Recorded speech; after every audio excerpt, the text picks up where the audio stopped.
when you come to think about it, some people do lots of nice things for other people, and some people don't. Well, that doesn't mean that those who don't aren't nice people. They just miss a lot of wonderful things. For instance, me and Winchell was talking the other day, and I said, "Say, Winch, you know who was in my class at school this year? Mary Smith." Mary Smith? Well, sure. You know her. Remember a couple of years ago there was a bad epidemic of the flu, and she lost both her father and mother? Oh, yes, Jerry, I remember now. Little Mary has lived with the Johnsons ever since. Yeah, that's right. They adopted her. And she's a real nice girl, too. Oh, she's not a raving beauty or nothing, but she's always laughing and full of fun. Everybody likes her. And she's smart, too. She gets 100 in everything.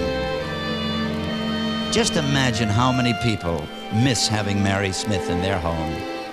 What? How do you mean, Winch?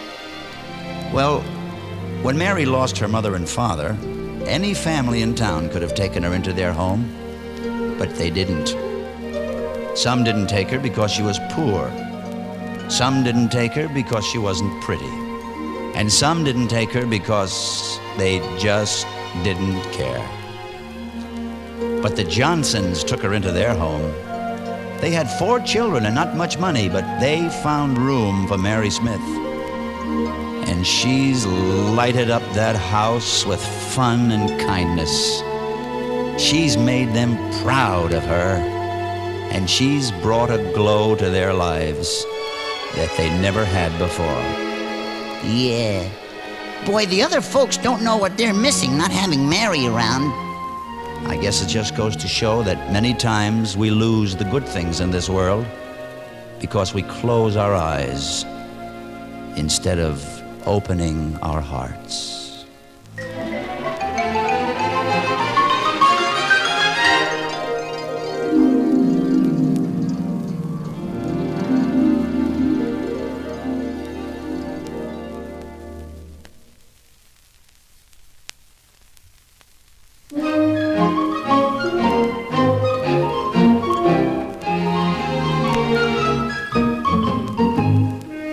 Much depends on the meaning of a word. I remember once helping Jerry with his homework. It was definitions. He had written, "A cat is something a dog doesn't like with 4 feet." And then came this, "Friend is you." A friend is you. I asked him to explain it. Well, that means you or anybody can be my friend if you want to be. I'll be glad to have you. Well, I think it ought to be, "A friend is me."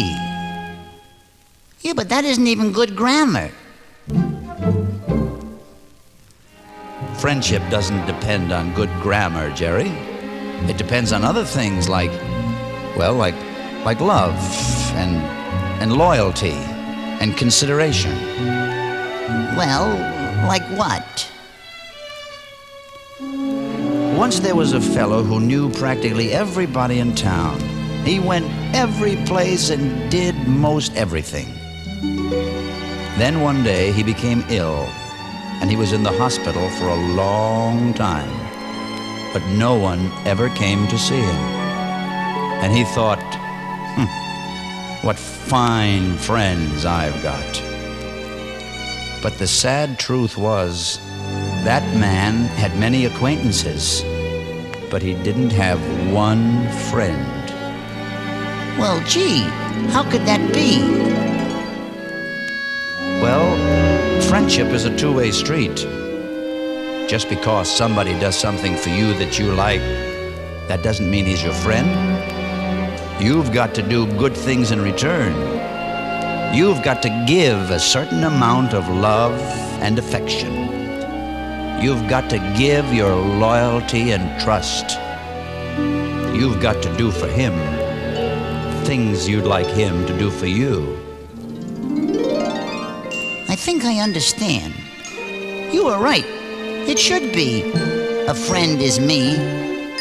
Because if you want to have a friend, you've got to be a friend first.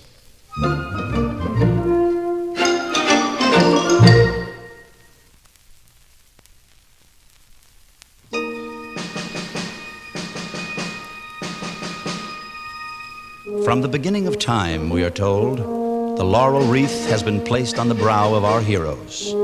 From Caesar to Churchill, from Robin Hood to Davy Crockett. Not long ago, Jerry fancied himself a member of that distinguished group. The only trouble was, his wreath was on crooked. He came bouncing, breathless, into the house one afternoon and said, Hey, Winch, did you see the newspaper? Well, no, Jerry. Why? Why? You mean you didn't hear what I did? Well, gee whiz, everybody's talking about it. You see, there was a little kid down the street about 3 years old, and a big dog jumped up and knocked him down and scratched him something awful, and, well, I pulled off the dog, and then I took the kid down to the doctor's. Everybody gathered around, and they was patting me on the back, and they're going to put my picture in the paper. I'm a big hero, Winch. Everybody says how brave I was, and I might even get a reward from the kid's mother and father.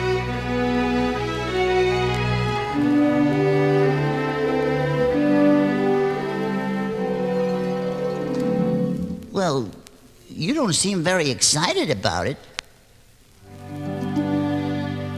Oh, I'm very proud of you for what you did, Jerry.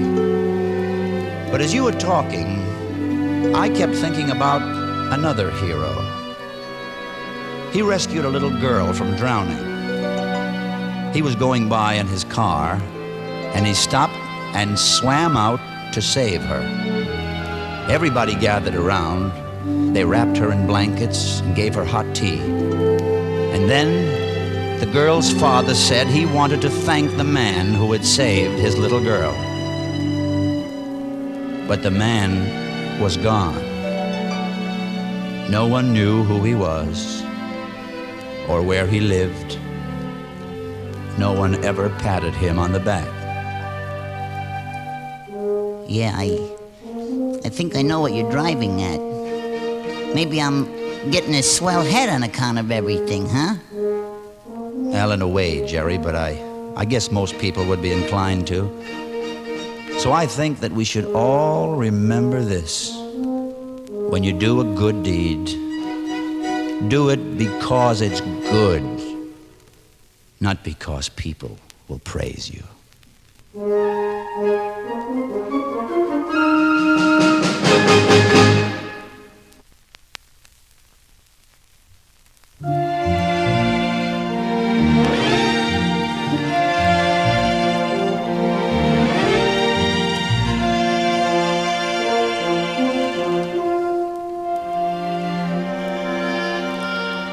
Isn't it strange how the twist of a phrase can change its entire meaning?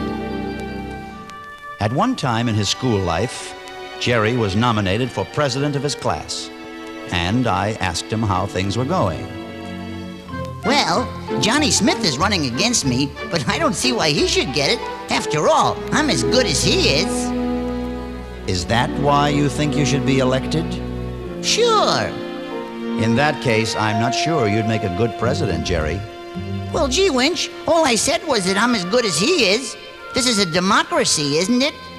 Yes, if you understand the word.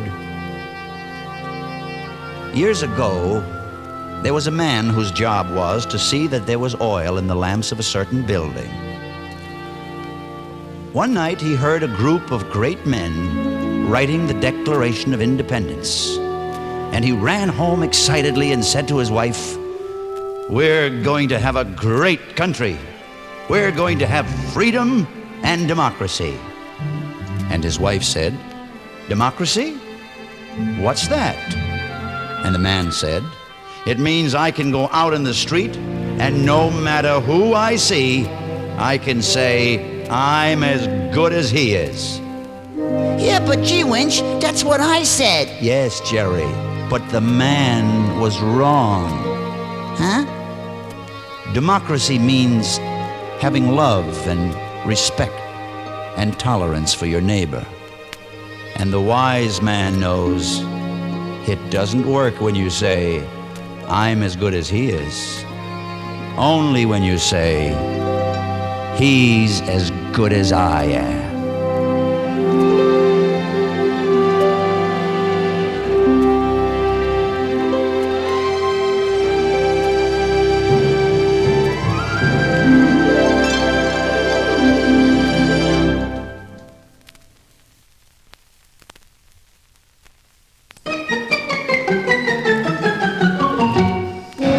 Whatever prompts him, greed, ambition, desire, man strives in his lifetime for wealth.